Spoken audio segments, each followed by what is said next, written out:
हां, प्रश्न का आपण आता धडा कोणता पाहणार आहोत? अक्षरांची किंमत काढा. काय करायचं आहे? किंमत काढायची.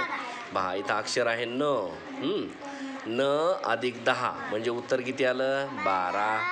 म्हणजे न ची किंमत किती आहे माहीत नाही. आता हो ठीक आहे ना, आता सोपं आहे म्हणून पटकन सांगितलं 2. मग आता आपण काढायची कशी? तर पहा न ला न लिहिलं का? हो, बरोबरचं चिन्ह द्या.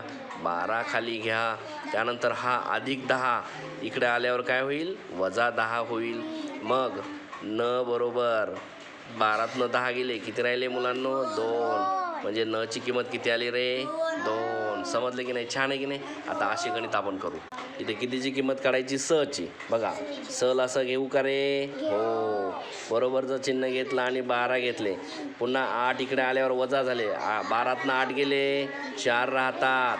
मग स ची किंमत किती आली? 4. या पहा स ची किंमत